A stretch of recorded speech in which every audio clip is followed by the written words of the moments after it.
Hello, নমস্কার। কে বলতেছেন? হ্যাঁ, কে বলতেছেন? বেলায় ভর দুপুরে কেডা ফোন করলো আবার? পিনাকি ভত্তার চার্জ। আমাকে চিনতে পারছো? আমি হচ্ছে হাসিনা। হাসিনা, আরে আমি যে হাসিনা, ওই যে স্বৈরাচার বলে সবাই বের করে দিল, সেই হাসিনা বলতেছি। কিছু কথা বলার জন্য ফোন করছি দাদা। ও আচ্ছা, সৈরাসার হাসিনা। তুমি আমারে ফোন করছো কেন? হ্যাঁ, তোমারে তো আক্কেওয়ালা বাস দিছে বাংলাদেশের লোকেরা। এখন কি আমার কাছে পার্সোনালি বাস খাইতে ফোন করছো নাকি? বাস দিমু নাকি পিছন দিয়া?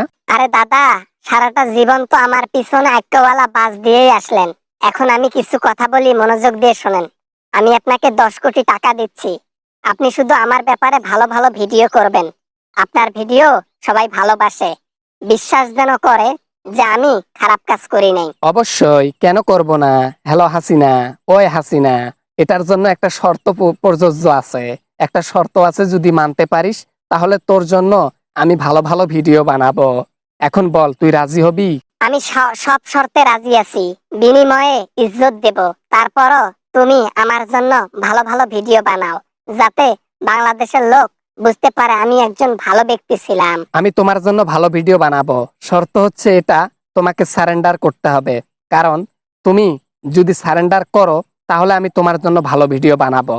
শাস্তিগুলো আগে উপভোগ করে আসো, তারপর ভালো ভিডিও বানাবো। রাজি? না দাদা, না দাদা, আপনি যে প্রস্তাব দিয়েছেন, এই প্রস্তাব শুনে আমার প্যান্ট গরম হয়ে গেছে, আমার পেটিকোট ভিজে গেছে। এই কথা শুনে আমি যদি একবার সারেন্ডার করি, এই জীবনে আর আমি বের হইতে পারবো না। ভিডিও দিয়ে কি হবে? এখান থেকে বুঝে নেরে হাসিনা স্বৈরাচার সরকার, স্বৈরাচার হাসিনা। তুই তো সরকার না, তোরে হজাতে সরকার বইলা কেন সম্বর্ধনা করব? হ্যাঁ, তোরে জুতা দিয়ে পিটামু, বুঝলি? হ্যাঁ, তুই বুঝলি? তুই কি এখন পার্সোনালি ফোন দিছিস একওয়ালা বাস খাওয়ার জন্য? এইটা ডিল করার জন্য ফোন করছিলাম দাদা। আর বিনিময়ে যদি 10 কোটি টাকা চান, আমি 10 কোটি টাকা দেব। সারা জীবন ইউটিউবে ভিডিও দিয়ে যেটা ইনকাম করতে পারবেন না, সেই ইনকামটা আমি দেব। বিনিময়ে আমার ভিডিওগুলো বানাই দিতে হবে। আপনারা এত ভালো ভিডিও বানান না, আমাদের পেছনে বাস শুধু খালি চালাই দিতে পারেন।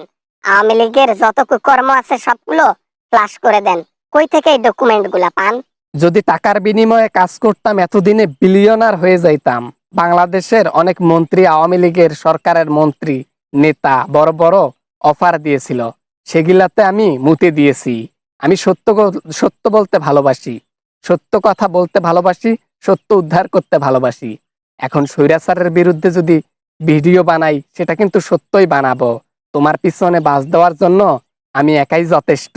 দাদা, না মানে তাহলে কি আমার অফারটা তুমি গ্রহণ করবা না? তাহলে তুমি কি আমার বিরুদ্ধে সবসময় ভিডিও বানিয়ে চলবা? হ্যাঁ, বলো দেখি দাদা। শোন হাসিনা, তুই মোদির ওখানে গেছিস, মোদিকে পিছন মারা দে। আমার সাথে ফোনে কথা বলার দরকার নাই।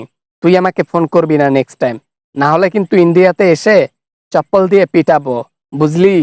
নিশিপল্লীর রানী হাসিনা। খুব ভালো মতো বুঝতে পারছি, টাকা দিয়ে কাজ হবে না, ক্ষমতায় ফিরিয়ে যেতে হবে। ক্ষমতায় গেলে এইবার তোমাদের দুই একটারে দেখার কথা আছে। ইলিয়াস হোসাইন, তোমাকে, এই দুইটা, আরো দুই তিনটা আছে, সব কয়টারে দেখে নেবো ক্ষমতায় গেলে। হ্যালো হাসু, তুমি ওই যে শুয়ে শুয়ে পিছন মারা দাও মোদিকে, আর শুয়ে শুয়ে স্বপ্ন দেখো ক্ষমতায় যাওয়ার।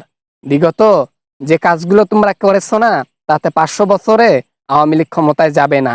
নির্বাচন তো দূরের কথা। বাবা, না মানে কি বলে রে, বাপরে বাপ, কারে ফোন দিছি? টাকা দিয়েও কাজ হয় না, কি বলি, ক্ষমতায় দিয়েও কাজ হয় না। এখন থেকে ফোনটা রাখতেই হবে। এ বেটা মানবে না। এ বেটা সত্য কথার একে জ্ঞানী, এ সত্য কথা বলেই ছাড়বে। বেটি ফোন রাখ, তাড়াতাড়ি ফোন রাখ। তোর সাথে কথা বললে আমার গায়ের রক্ত সরসর করে ওঠে তোকে পিটানোর জন্য। অতএব ফোনটা তাড়াতাড়ি রাখ। তোর তোর উপরে ভিডিও বানাইতেছি, তোকে বাজ দেওয়ার ভিডিও বানাইতেছি, তোর পিছনের গল্পগুলোর ভিডিও বানাইতেছি। ডিস্টার্ব করবি না, বুঝলি? খাং, থাক, বললাম না। আই হোপ ভিডিওটা ভালো লেগেছে অ্যান্ড অনেক এনজয় করেছেন। যদি ভিডিওটা ভালো লাগে, অফকোর্স ভিডিওটাতে একটি লাইক করবেন। ভিডিও বানাতে অনেক কষ্ট হয়। চ্যানেলে নতুন হয়ে থাকলে অবশ্যই চ্যানেলটি সাবস্ক্রাইব করবেন। আর দেখা হবে এরকম আমেজিং কোনো ভিডিওতে আপনাদের সাথে আবারও। ততক্ষণ পর্যন্ত সবাই ভালো থাকবেন, সবাই সুস্থ থাকবেন। খোদা হাফেজ।